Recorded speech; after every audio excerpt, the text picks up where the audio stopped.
Academics and students are sometimes doing different things when it comes to reading lists.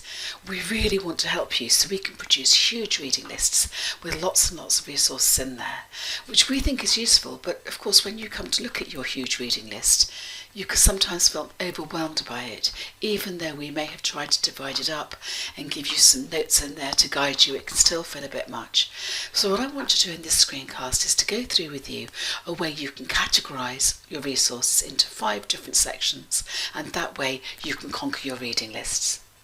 So the first category you need to be aware of is your essential resource. So these are resources you've been told are essentials. It may be that they're actually on the reading list under a section, or maybe somebody's told you they're essential, or because you're fairly sure they're referred to all the time, they are the text to look at.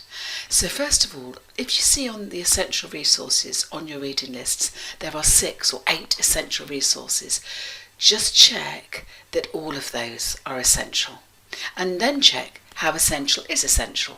Out of those 6, are a couple of them ones that you're expected to buy really and to have with you throughout a course or throughout a module, and are the others just things that you might want to use to support particular assignments you're doing, for example. So how many are there? If there's 1, you can be fairly sure that's something you're going to be looking at again and again. If there are more than that, first ask the question, how essential is essential?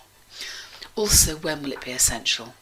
If it's going to be essential from the beginning of the module, you need to know that because you need to be reading it before the module starts. It just saves you so much stress later if you can read it first off.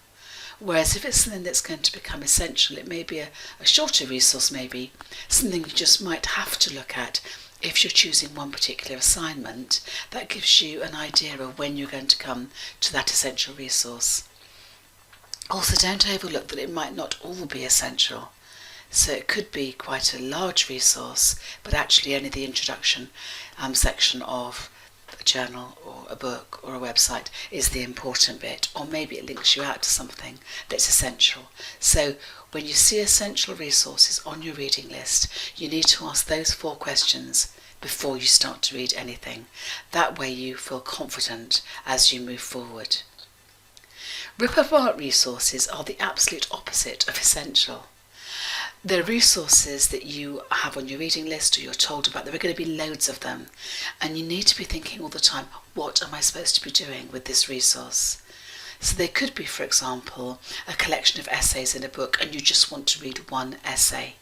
It could be a series of chapters in a book written by one person, but each chapter covers a very different topic and only one topic's interesting.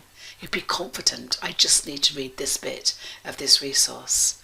It could be a website where you want to use it, but you're using it for some general information before you move on. It'll give you some help as to where to move on.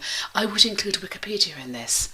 I think very often, I wiki things all the time, but I'm not going to rely on what's on there necessarily, but I'm certainly going to look at the references they've used and work out where I need to go next. I do it the same with books that I really enjoy. I'll go and look at the references section at the back of a book or other reading in the back of a journal to see where I need to go next. Sort of like a detective trail, what's in front of me, how can I maximise what I've got here, and where do I move on next? When you've done that, you're going to start to feel a lot more in control, and the next thing to think about is bibliography books. Now, students often think these are cheating books. They're not, you just need to know how to use them well. These are books that you want in your bibliography because you want to have a good looking bibliography, and you don't want to read the entire resource. Now, the temptation, of course, is just to look at some good-looking books, think they look great, and bung them in the bibliography. That doesn't work well because we generally spot it. So what you need to do instead is to check the author or authors. Is this somebody who's reputable? Is this somebody who has written elsewhere in the field and I know is going to give me some help? Check the date. Has this work been superseded by other works or other data that's come since? You don't want to be found to be referenced to something that's 30 years old when there's loads written in the field. But don't be put off by the date. It may be 30 years old, but maybe it's anything that was written in that area. Then check the table of contents. That will tell you whether you need to read a chapter or you need to read one section. If it's a website, look at that front page of the website. Is there a section I need to be reading? And then check the index. So if there isn't a single section you need to read, think about your search terms, look at the index, and just go to those pages or a few pages where your particular topic is discussed. But check the context. Don't just think, that's a great sentence, I'll throw that in my essay, because actually you could be caught out very easily if the sentence, while in itself great, is actually part of an argument that works absolutely counter to what it is that you're trying to say. So once you know you're secure in the context, quote from it if it helps you, but if not, recognise this has helped to inform your view of your topic and add it to your bibliography. A great looking bibliography, it is as simple as that. No good resources. These are the most difficult things to tackle when you're studying. It's really disconcerting when you come across an essential piece of reading or a really important website and you just don't understand it. And you start to doubt yourself, your confidence plummets because you think, well, why don't I understand what this person is trying to say? It is a well-hidden secret in academia that some people just don't write very well. Or they just don't write the way your brain works. So even if they are brilliant in their field, maybe they don't get their point across very easily. Or the way they choose to look at a problem isn't the way you would have approached that problem, in which case you're at academic loggerheads. If this happens to you, don't panic. Use your academic judgment. Am I not understanding this because I don't understand the topic? Or am I not understanding this because this is not a good resource for me, even though it may help other people? And then go to your academic tutor or your module convener and just ask for an alternative.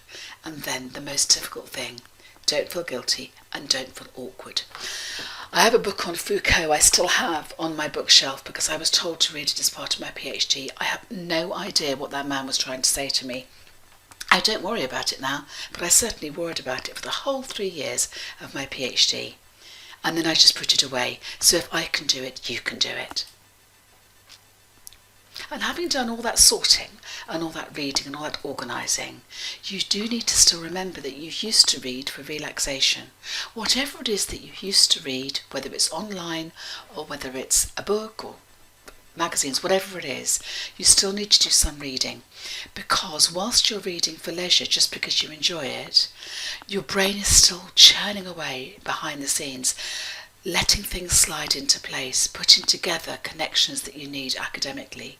So it's not just nice and good for you to relax sometimes, it's really good for your studies too. I hope you found this one useful.